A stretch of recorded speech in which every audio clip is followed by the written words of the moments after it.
Hey there, my name is Mason Wilder, and I'm the Research Manager here at the ACFE.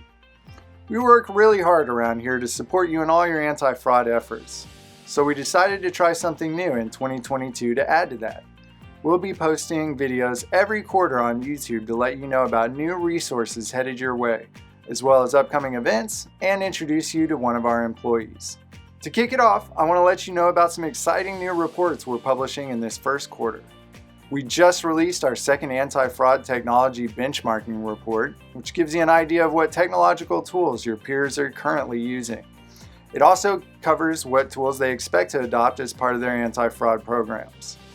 I personally worked on this one, and so I'm really excited for everyone to see it because not only is it filled with great information, but it also looks amazing. You can find it at acfe.com/techreport. Another February report is our annual report to members. This one takes a look at some highlights of what our members, like you, accomplished in 2021 to further the anti-fraud profession. You can find this at acfe.com/RTM. And finally, in March, we will release the latest edition of one of the most important things we do, the 2022 Report to the Nations. If you're not familiar with it, it's an invaluable tool for everyone in the anti-fraud field since no other reports on the market gather data based on real cases of fraud that fraud examiners investigated. That one will be available at acfe.com/RTTN in late March. We will also be hosting our annual ACFE Fraud Conference Europe virtually again this year on April 6th.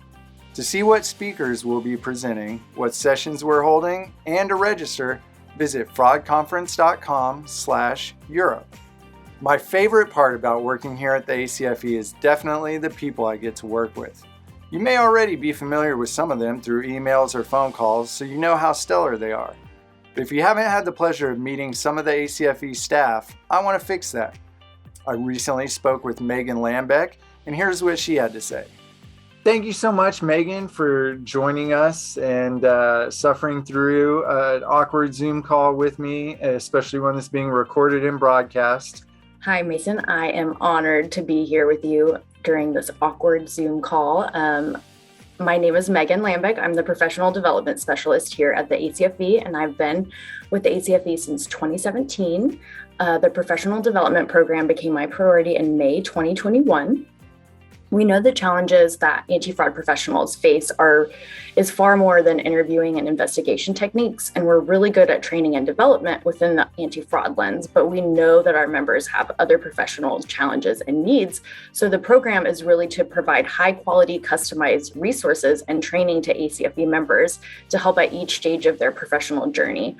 Whether you need help starting out in the field, transitioning to a new career, climbing the ladder, or just looking for ways to give back to the anti-fraud community, we're dedicated to supporting you through those times.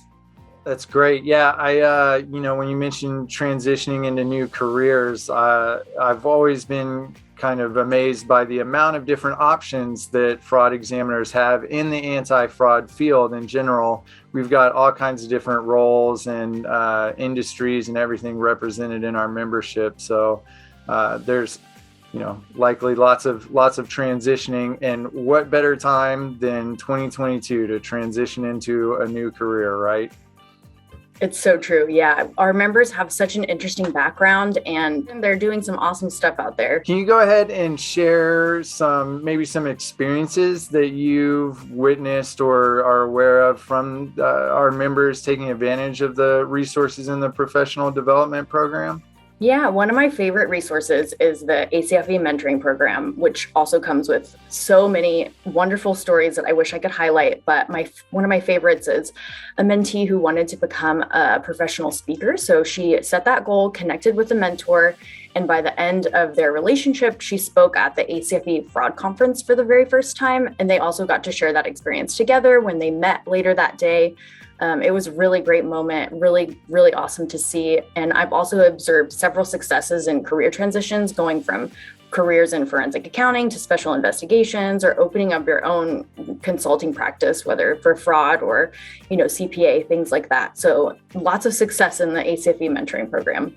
Are there any other resources beyond the mentorship program that you think are worth highlighting for our members in case they aren't already aware? Yeah, we have a lovely resource for our ACFE members and others really to foster diversity, equity, and inclusion in the workplace and everywhere. So if you want to see our resources, you can do so at acfe.com/DEI.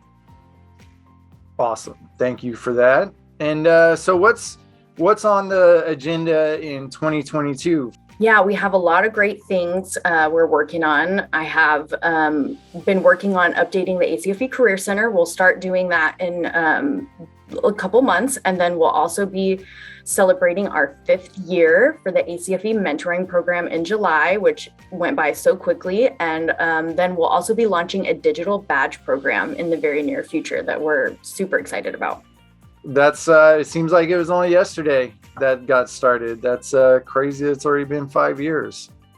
What about you personally this year? Just to let the audience get to know you a little bit better and do some oversharing, which I'm hugely fond of. Any goals or initiatives for yourself personally this year? Yeah, definitely. Time has flown by. And in that entire time we had a mentoring program, I blew off one of my main goals. I have a deep love and interest in Spanish culture, so I decided to finally accomplish learning a new language this year. I would like to be mostly fluent in Spanish by the end of this year. And hopefully by 2023, I can travel to South America and test my skills in action. While this goal is more personal, I know that it will also benefit me professionally and also just location wise. I live in Texas, so it's good. It's a good skill to have. Yeah, it comes in handy here. I also share your interest and love for Spanish culture and the Spanish language and Latin American culture as well. I definitely have all of South America basically on my travel bucket list.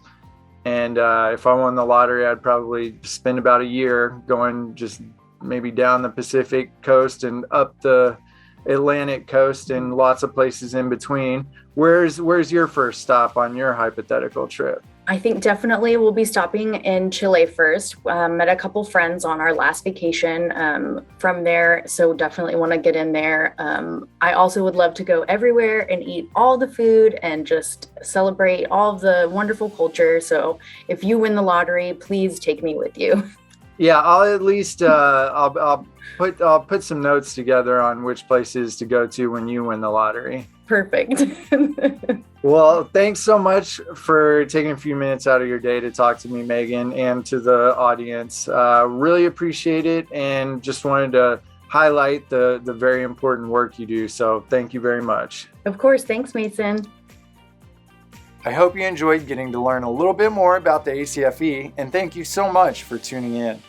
Again, don't forget to like and subscribe so you can see me do this again next quarter.